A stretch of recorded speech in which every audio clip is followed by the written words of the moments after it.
পড়াশোনার জন্য সারা পৃথিবীতে যতগুলো সিস্টেম আসছে তার মধ্যে যদি আমি বলি নাম্বার 1 সিস্টেম সেটা হচ্ছে হাফেজি পড়ার সিস্টেম। কিভাবে সেটা বলি, যে কোনো শিক্ষার্থী যে কোনো সময় সেরা স্টুডেন্ট হইতে পারে, জাস্ট একটা ফর্মুলা লাগবে, একটা ফর্মুলা। সেই ফর্মুলাটা কি? ধরা যাক সে আজকে থেকে পড়া শুরু করছে, আজকে থেকে সে পড়ছে, এখন যা পড়বে জাস্ট 1 ঘন্টা পরে কিন্তু 56% জিনিস সে ভুলে যাবে, একদিন পরে 70% ভুলে যাবে, এক সপ্তাহ পরে 80% ভুলে যাবে। তার মানে আমরা যা কিছু পড়ি, যা কিছু শুনি, 80% জিনিস 7 দিন পরে নাই।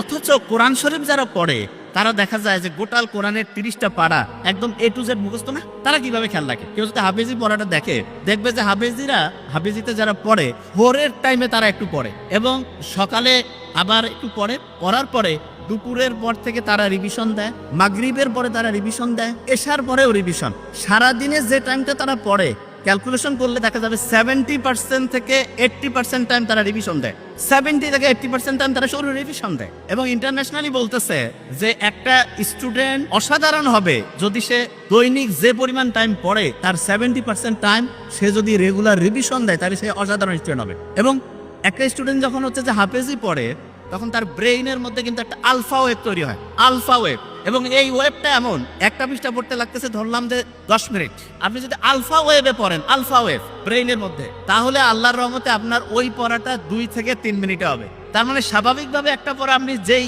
স্পিডে পড়েন, আলফা ওয়েভ থাকলে তার থেকে 4 থেকে 5 গুণ বেশি স্পিডে আপনি আল্লাহর রহমতে পড়তে পারবেন। তাহলে যারা কোরআনের হাফেজিতে পড়ে তারা কিন্তু ব্রেইনে আলফা ওয়েভ তৈরিটা অটোমেটেড হয়। ওই যে আমি যখন কোরআন তেলাওয়াত আমরা শুনলাম তখন এটা ভালো লাগছে না সবার? কোরআন যখন শুনলাম কি কারণে ভালো লাগলো? কারণ কোরআনের আয়াতগুলো আল্লাহ এমন ভাবে অ্যাসেম্বল করছেন, যখনই আমরা শুনি তখন ব্রেইনটা কুল ডাউন হয়। এবং ব্রেইনটা কুল ডাউন হয়ে গেলে ব্রেইনের মধ্যে প্রতি মুহূর্তে যে হচ্ছে বিভিন্ন ঢেউ আছে, ঢেউটা এমন লেভেলে আসে যেটার নাম হচ্ছে আলফা ঢেউ। এবং এই ঢেউটা ব্রেইনের জন্য খুব উপকারী।